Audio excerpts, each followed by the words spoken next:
First up, as the national reckoning on race intensifies, newsrooms across the country are grappling with issues of diversity and equity in their own ranks as well, in staffing, in coverage, and with a push from some to re-examine long-standing journalistic norms. Patrick Soon-Shiong bought the LA Times in 2018 and was seen as a savior who could energize that paper the way Jeff Bezos energized the Washington Post. The people there are very, very excited to have you. But now, black LA Times employees say when it comes to race, Soon-Shiong has to do better. In an open letter, they're demanding that he hire and promote more black journalists, apologize for a history of racist coverage, and appeal more to readers of color. Staffers are also tweeting their own experiences using the hashtag #BlackAtLAT. At the Post, publisher Fred Ryan announced moves to create a stronger culture of diversity and equity, including more than a dozen new positions in the newsroom. But ex-Post reporter Wesley Lowery wants more from all newsrooms. He's urging a radical rethinking of journalistic norms, writing that for decades, so-called objective truth has been decided almost exclusively by white reporters and their mostly white bosses, with the views and inclinations of whiteness accepted as neutral. Still, not everyone thinks changing journalism's basic MO is wise. I always question, why does a Black Life Matter only when a white man takes it? After sharing that comment from a pro-Black Lives Matter protester, The Intercept's Lee Fang was accused of anti-blackness and ripped on social media. Matt Taibbi says the episode shows the new subjectivity journalists are embracing is also intolerant. It's bullying in tone, it's accusatory, it uses shaming tactics. Right now, though, the people pushing for change have the momentum on their side.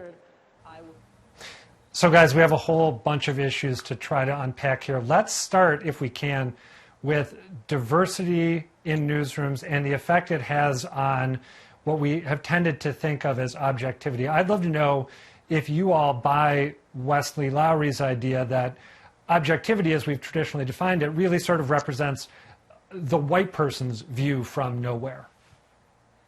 I would agree with that to a large extent. I think that it also extends to the idea of what's news is largely tailored to a white audience. You see that every time there's a style story about how cornrows are innovative and interesting and new. I mean, they've been around for a long time, just not in the community that's reading the story.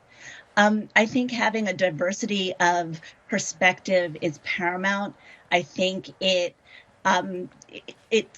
we're not there yet. And I think that's what we're seeing, a lot of this outrage and this kind of bending over backwards, trying to perform wokeness in a lot of ways, by maybe focusing on stories that are racially adjacent, but not really about race.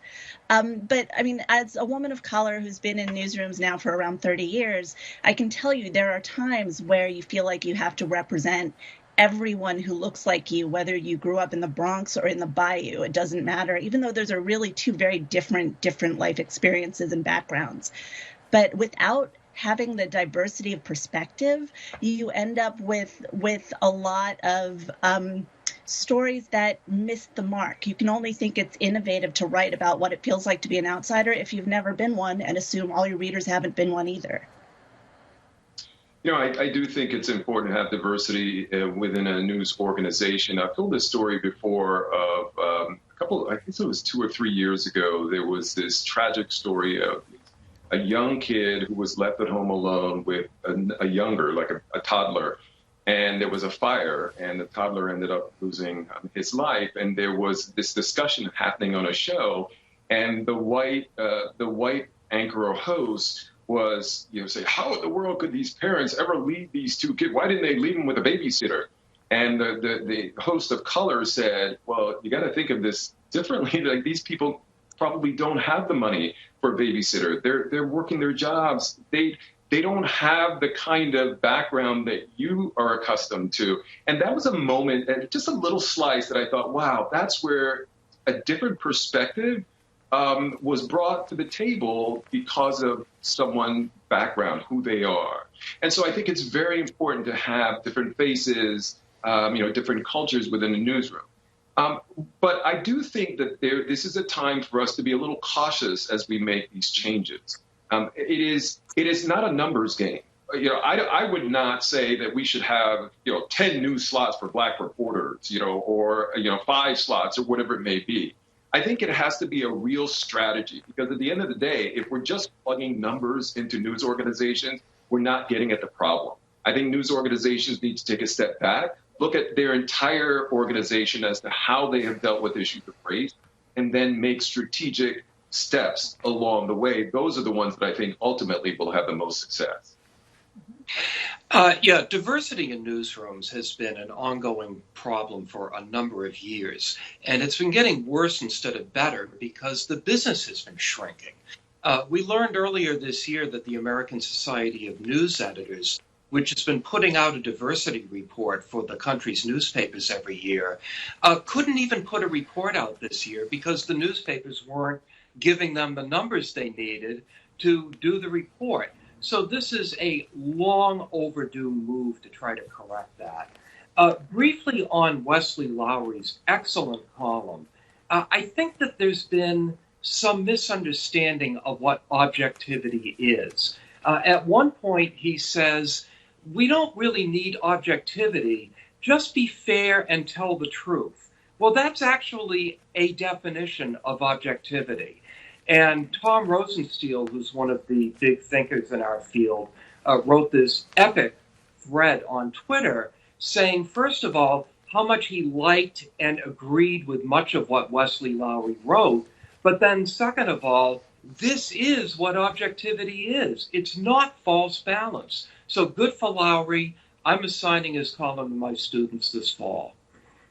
So part of the problem was that, and I said this a few weeks ago when Wesley Lowery wrote another column along these lines, is that there has been, as Dan says, a misunderstanding about what objectivity was.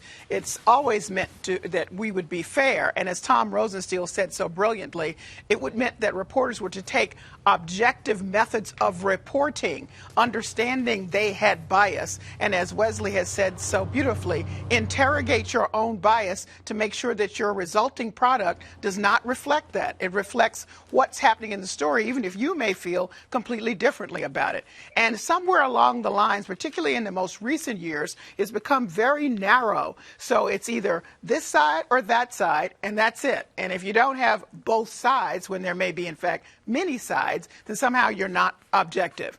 Now, the objectivity has also been defined through the lens of white editors, because white has always been neutral in newsrooms and every place else for that matter.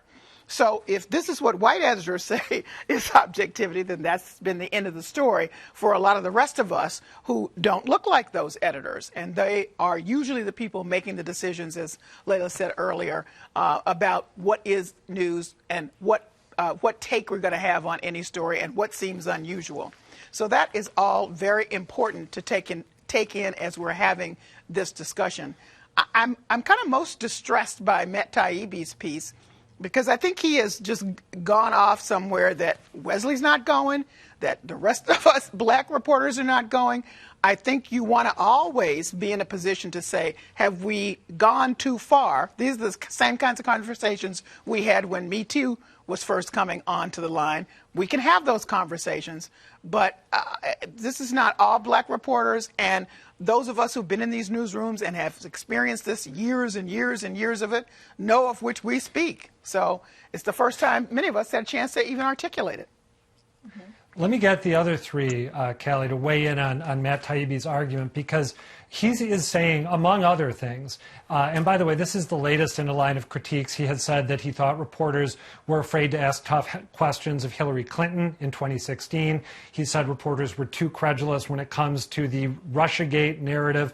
So he likes to criticize the press for groupthink. But that being said, he argues in his piece and in interviews that he's given that, for example, if a particular newsroom has basically identified itself as sympathetic with the Black Lives Matter movement, then that newsroom will be disinclined to write stories about the violence that we have seen on the margins of some of the protests that we've seen around the country. But I think another example that sort of fits his argument is this piece in the Washington Post that we mentioned earlier. It's a piece the Post did about a party at the cartoonist Tom Tolles' house a couple of years ago.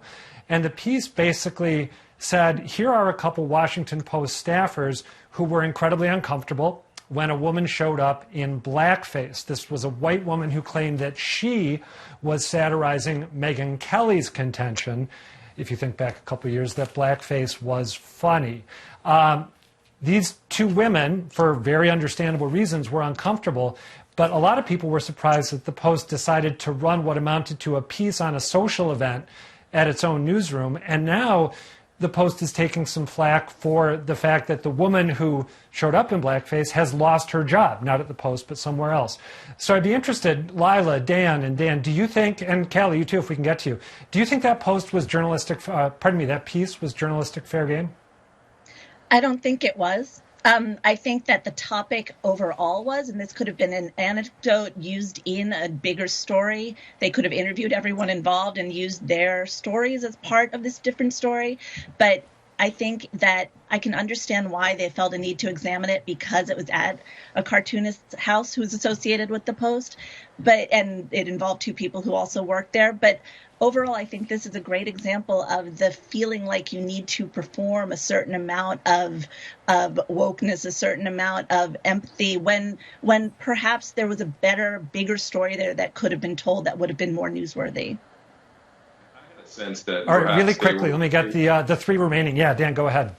Yeah, I had a sense that maybe they felt that the story was going to leak out, so they wanted to do the story on it, and cover it in a certain way so they could be, in front of the story. I don't know. I mean, this didn't sound like it rose to the level of, the kind of story that we needed to be seeing. What's our highest calling? It's to hold the powerful to account. This was punching down. And I didn't think it was worthy of the Post. Callie, final word briefly goes to you. I said what Lylah said. Excellent. We got a consensus.